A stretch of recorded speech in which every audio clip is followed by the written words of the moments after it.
Ya, kalau kita lihat dari normatif hukum ya, ya artinya di sini dilihat dari pokok terjadinya suatu tindak pidana di mana penyebab daripada kematian anak Dante, anak daripada Tamara Tiasmara. Nah itu kan sekarang artinya sudah dilakukan proses, udah naik sidik ya, sudah ditentukan tersangkanya. Tapi di sini kita melihat dari perspektif hukum. Perspektif hukumnya ini adalah bagaimana kita melihat dari sudut pandang terhadap adanya kasus tindak pidana ini. Apakah kalau memang dari pihak penyidik melihat bahwa di sini ada suatu kelalaian atau kealpaan daripada orang tua korban, ya artinya orang tua juga harus bertanggung jawab, ya. Di mana harus dilihat di situ, apakah benar anaknya itu memang adanya kelalaian atau kealpaan daripada orang tua korban. Nah di sini kita lihat juga di sini. Nah ada nggak pertanggungjawaban terhadap orang tuanya, sehingga orang tuanya itu tidak ada lagi ibaratnya orang tua tuh menitipkan seorang itu kepada orang tua anak itu kepada orang lain yang sifatnya adalah orang tua sendiri tidak tahu apakah ini udah layak untuk dititipkan gitu kan. Nah ini kita harus lihat juga di situ nanti. Mungkin harus lebih menganalisa bahwa apakah anak tersebut sudah layak untuk dititipkan kepada orang yang berhak untuk bisa bertanggung jawab terhadap dari segi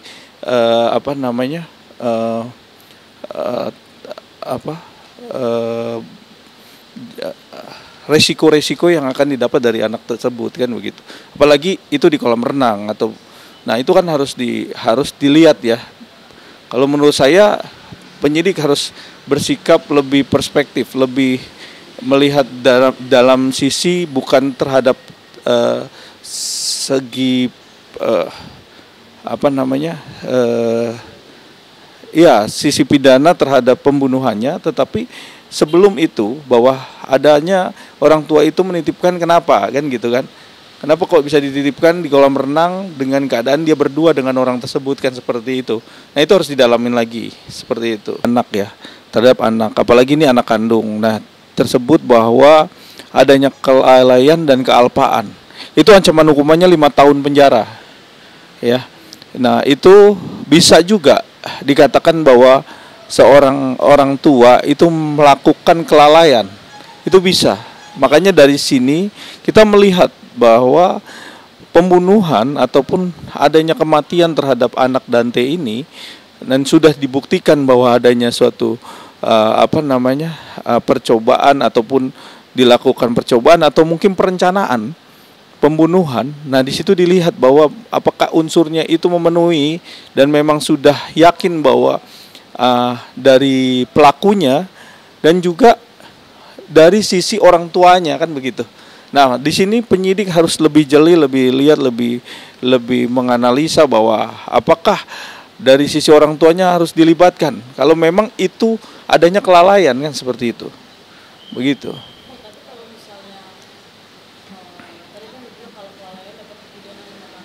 Iya. Kalau seseorang menemukan banyak netizen yang berpikir si ibunya ini menutupi si pelaku, menutupi si tersangka, itu dapat dipidana juga, Pak, secara karena kalau bisa dilihat mereka ini seperti bersekongkol gitu Pak, untuk menutupi siapa pelaku sebenarnya di awal-awal sebelum pelaku itu. Oh iya, nanti akan semua tuh akan terlihat bagaimana dari rekonstruksi yang sudah kita lihat dari CCTV, baik itu dari pelakunya sendiri melakukan adanya percobaan untuk pembunuhan dan akhirnya juga menghilangkan nyawa seseorang ya. Nah itu juga kalau memang terbukti ya orang tua menutupi kejadian daripada pelaku atau pelaku pembunuhan itu ada sanksinya. Dan itulah tadi sanksinya adalah bagaimana dia pertama adalah kelalaian, yang kedua apabila dia menutupi adanya tindak pidana pembunuhan tersebut. Nah itu juga bisa dikenakan sanksi yang cukup berat ya, gitu.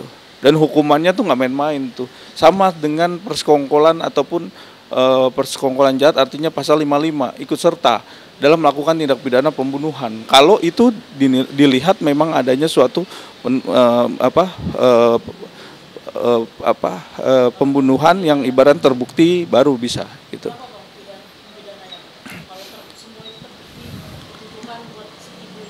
Hukuman pidana 340 pasal 340 itu pembunuhan berencana itu di atas 5 tahun penjara, bahkan sampai 10 tahun penjara gitu. Nah, iya. Pembunuhan berencana itu pasalnya sampai dengan hukuman mati. Artinya di sini sangat berat, apalagi menutup-nutupi tadi kan, menutup-nutupi bahwa ikut serta juga di dalam proses pembunuhan kan, itu kan unsurnya bisa dilihat bahwa itu ada menutupi adanya tindak pidana tersebut kan begitu. Nah, itu bisa juga dituntut sampai 10 sampai 15 tahun penjara.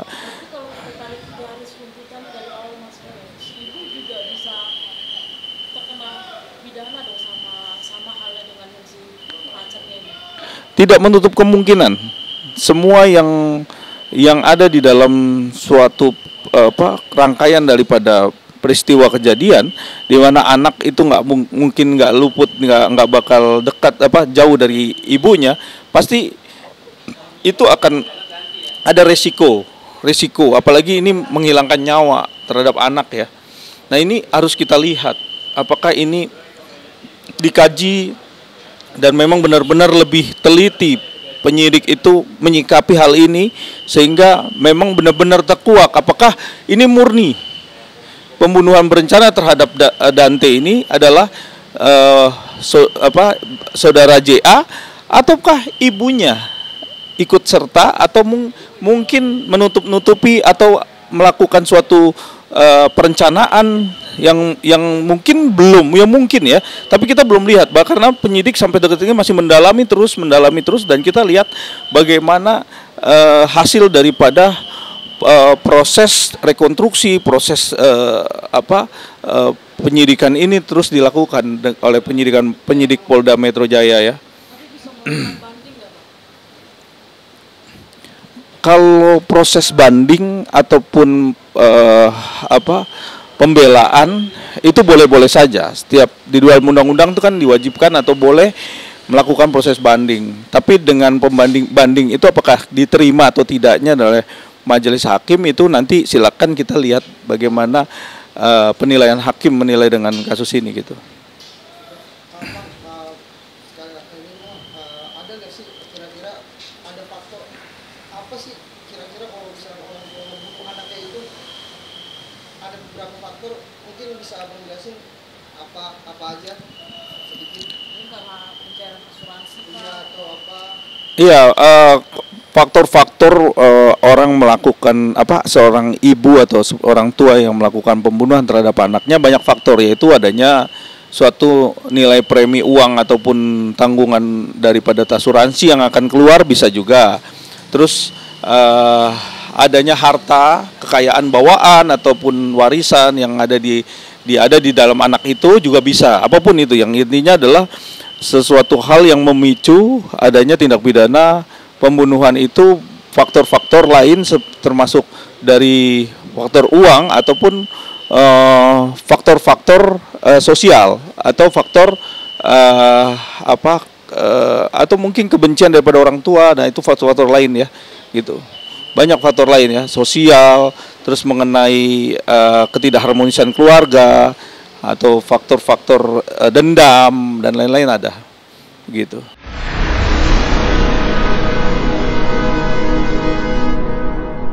Jadi jangan lupa untuk subscribe Cumi Cumi.